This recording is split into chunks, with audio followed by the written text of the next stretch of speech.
महाराष्ट्र का नतीजा क्या है और यूपी का मूड क्या है, आज देश की ये दो बड़ी खबरें हैं जिन पर लगातार हम नजर बनाए हुए हैं, क्योंकि यूपी में उधर फोर्थ फेज के लिए वोटिंग शुरू हो चुकी। 7 बजे 12 जिलों की 53 सीटों पर कई सारे दिग्गज नेता और नेताओं के बेटे और बेटियां अपनी किस्मत दांव पर लगा चुके हैं।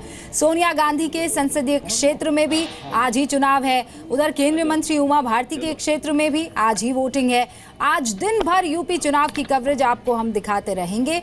यूपी में मतदान की ये तीनों तस्वीर आपके सामने है, जहां रायबरेली में, झांसी में और इलाहाबाद में सुबह सुबह लोग पहुंचे हैं वोट करने के लिए। आप भी वोट कीजिए, अपनी सेल्फी लीजिए और हमें हमें ट्वीट कीजिए हैशटैग एक यूथ देखो यार, यूपी वोट महा रिजल्ट्स पर, और हम कोशिश करेंगे कि आपकी तस्वीर आपके चैनल पर दिखे। झांसी, रायबरेली और इलाहाबाद की तस्वीरें हमने आपको दिखाई। रायबरेली में सोनिया गांधी ने बकायदा एक ओपन लेटर लिखकर, क्योंकि वो 98 के बाद आज इस बार पहली बार हुआ कि वो प्रचार करने के लिए, कैंपेन करने के लिए नहीं जा पाई हैं। और ये तस्वीरें देखिए उन तमाम मतदाताओं के जो या तो पहली बार वोट कर रहे हैं या अपने फ्यूचर के लिए वोट कर रहे हैं। ये देखिए यूथ, युवा मतदाता सुबह सुबह वोट करने के लिए पहुंचे हैं। ये बांदा की तस्वीर है। मत भूलिए बुंदेलखंड के 7 जिलों में वोटिंग हो रही है और बुंदेलखंड लगातार बार बार, वो 8 जिले मध्य प्रदेश के ले लीजिए और 7 जिले यहाँ के ले लीजिए, बार बार ये मांग उठती रही है कि हमें एक अलग राज्य का दर्जा दे दिया जाए, क्योंकि सरकारें कभी भी, चाहे इधर की रही हो या उधर की रही हो, हम पर गौर नहीं करती है।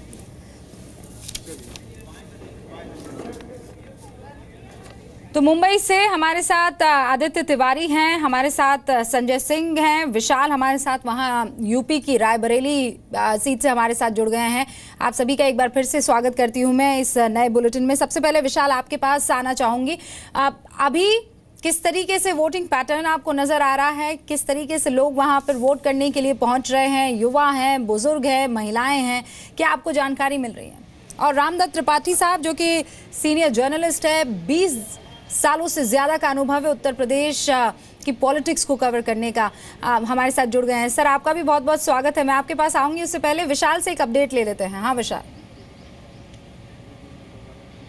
बिल्कुल रूबिका, यहाँ पर सुबह से ही हर वर्ग के और हर उम्र के लोग यहाँ पर पहुंच रहे हैं वोटिंग के लिए। अभी थोड़ी देर पहले हम वोटिंग के लिए बुजुर्ग जो कि लगभग 80 साल की उम्र से ऊपर हैं, वो अपने परिवार के साथ यहाँ पर वोट करने के लिए पहुंचे हैं। वो बाहर निकलेंगे, हम उनसे बात भी करेंगे।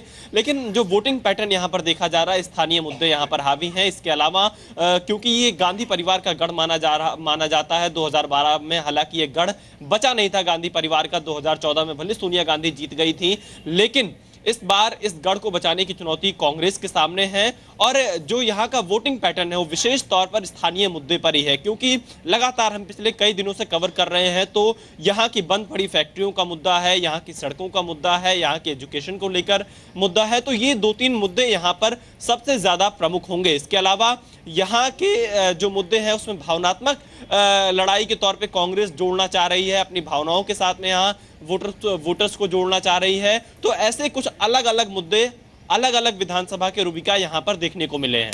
और पिछली विधानसभा में कांग्रेस का दामन जो है वो बहुत साथ यहाँ जनता का देता हुआ मिला हो ऐसा लगा नहीं था, और इसी वजह से पिछली बार अखिलेश सिंह जो कि वहाँ पर चुनाव जीते थे, उनको पार्टी से निकाला था, फिर से उनको टिकट उनकी बेटी को दिया गया है और अब वो रायबरेली सदर सीट से चुनाव लड़ रही है। और दिग्गजों की हम बात करेंगे, लेकिन ज़रा एक बार बीएमसी का रुख कर लेते हैं, क्योंकि वहाँ पर चुनावी नतीजे कुछ ही देर बाद आना शुरू हो जाएंगे। 10 बजे का वो वक्त है। सबसे पहले संजय, आपके पास आना चाहूंगी। आज आपको क्या लगता है, कौन सी वो बड़ी बातें हैं जो आने वाले टाइम में महाराष्ट्र की राजनीति का दिशा और दशा को तय करे?